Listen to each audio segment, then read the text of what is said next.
नमस्कार मित्रांनो, स्वागत आहे तुमचं पुन्हा एका नवीन अशा रोमॅन्टिक लव्ह स्टोरीमध्ये. तर मग चला सुरुवात करूयात आजच्या या प्रणय कथेला.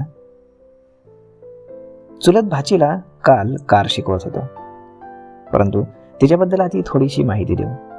तिचं नाव आहे साक्षी, वय वर्ष 21, दिसायला अगदी गोरीपान.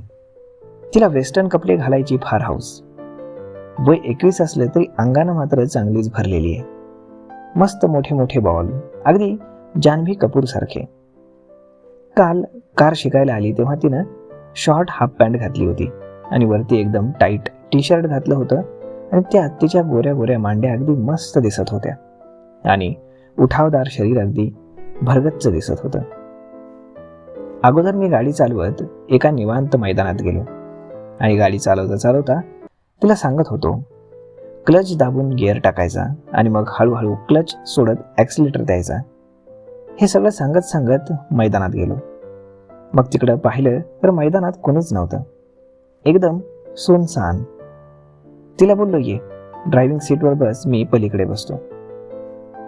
तर ती आली आणि बसली. गाडी स्टार्ट केली. क्लच दाबून ॲक्सिलेटर द्यायच्या वेळी वारंवार गाडी बंद पडत होती आणि मग मी आणि ती दोघेही वैतागलो. ती बोलली, मामा आता काय करायचं, मला शिकायचं आहे पण जमतच नाही. तर मी बोललो, तुला हरकत नसेल तर एक काम करू शकतो आपण. ती बोलली, काय मामा? मी बोललो, मी बसतो ड्रायव्हिंग सीटवर आणि तू माझ्या पुढे बस आणि मी तुला स्टार्ट करून देईल आणि मग तू हळूहळू रेस देत जा आणि तुला जमेल आणि तुला भीतीही वाटणार नाही चालवायला. मग ती बोलली, मस्त आयडिया आहे मामा. मी मनातल्या मनात विचार केला, यार भाची तर तयार झाली पण हिला चिटकून बसायचा चान्स मिळाला. मग मी बसलो आणि तिलाही बसवलं. असं फील होत होतं की तिला डॉगी स्टाईलनंच मस्तपैकी कार्यक्रम चालू आहे. एकदम मऊ मऊ शरीर तिचं. तिनं परफ्यूम देखील लावला होता आणि तो सुगंध मला तिच्याकडे ओढत होता. मग मी गिअर टाकताना तिच्या पोटाला स्पर्श केला तर ती थोडी दचकली. तिचं शरीर गरम भासत होतं मला. मग गाडी चालवता चालवता मी तिला बोललो की आता तू रेस दे पण सावकाश दे. मग ती रेस देत होती आणि तिच्या हालचालीनं इकडं माझा ॲक्सिलेटर वाढत होता. मी हळूहळू तिच्या मांडीवरनं हात फिरवत होतो. ती गाडी चालवण्यामध्ये व्यस्त होती आणि इकडे तिला माझ्या छोट्या भावाचा स्पर्श होत होता. मी 100% खात्रीने सांगू शकतो की तिला कळालं होतं की माझं काय झालंय ते. म्हणून मग मी हळूच तिच्या मांडीवरनं हात फिरवत तिला स्पर्श करत होतो. ती थोडी दचकली पण काही बोलली नाही. मग बोलत होती, मामा आता मी बरोबर ॲक्सिलेटर देते ना? मी बोललो, एकदम मस्त रेस देते. आणि गाडी चालवताना थोडा झटकाही मारत होती आणि मग अधूनमधून मी जमेल तसे तिला स्पर्श करत होतो. त्या दिवशी कार शिकवता शिकवता भरपूर चान्स मारले आणि नंतर 2-3 दिवस मी बाहेर होतो म्हणून मग मला चान्स भेटलाच नाही.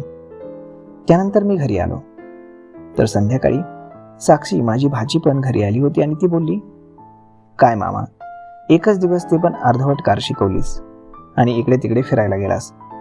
आज तरी वेळ आहे का नाही तुझ्याकडे? मी काही बोलायच्या अगोदरच बायको बोलली, तू मामाची लाडकी आहेस, तुझ्यासाठी वेळ नाही काढणार तर कोणासाठी काढणार? मग भाची हसायला लागली आणि बोलली, हो मी ना मामाची लाडकीच आहे. तर मला कळत नव्हतं की बायको टोमणा मारते की खरंच मला परमिशन देते. मी मुद्दामून साक्षीला बोललो, बघू आज जमलं तर, नाहीतर मग उद्या परवा जाऊ.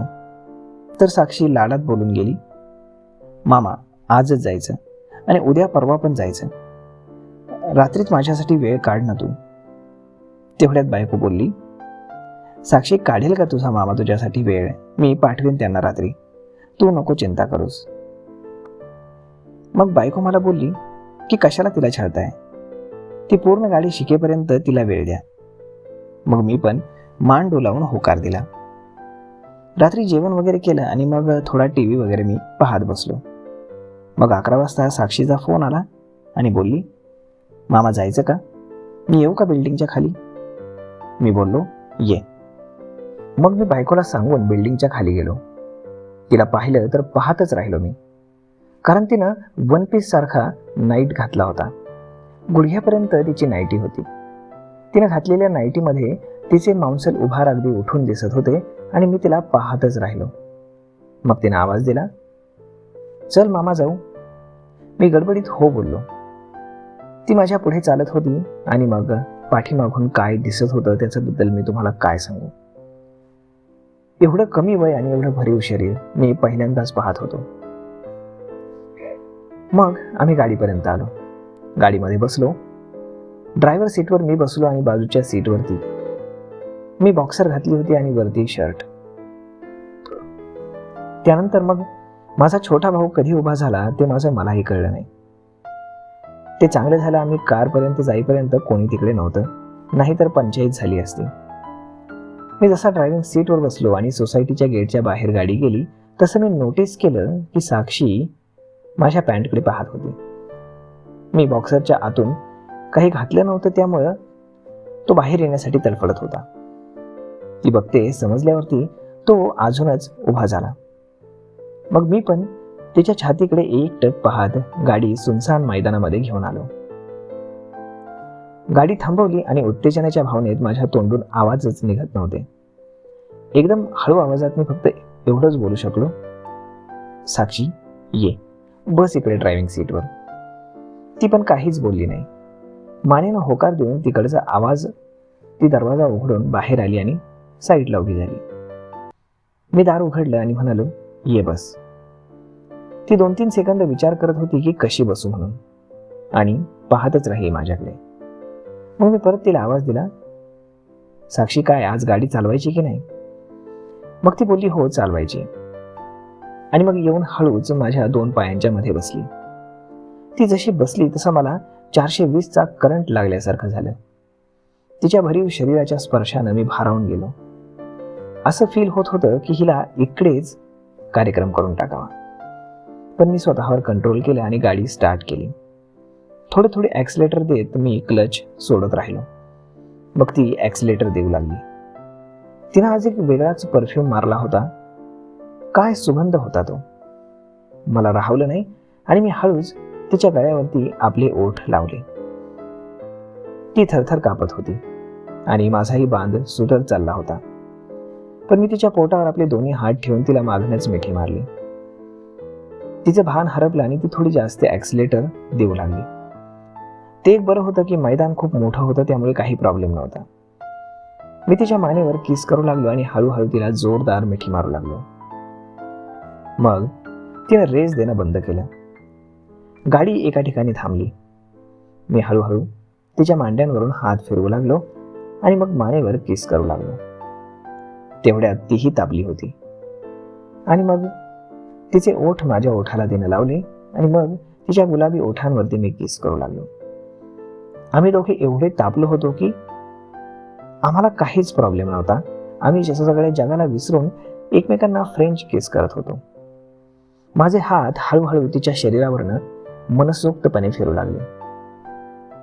ड्रायव्हर सीट अजून खाली वाकवली आणि मग मी उठून तिला इकडे बसवलं आणि तिच्यावर स्वार झालो. आणि मग त्यानंतर मग ती मला चड्डीच काढू देईना. मामा प्लीज नको, मला लाज वाटते, ती असं म्हणत राहिली. परंतु मी अजिबात ऐकलं नाही आणि मग सगळा कार्यक्रम तिथंच करून टाकला. आणि मग अशा पद्धतीनं मी तिला गाडी शिकवली. तर मग मित्रांनो, आजचा हा व्हिडिओ तुम्हाला कसा वाटला हे तुम्ही आम्हाला कमेंट करून नक्कीच सांगा.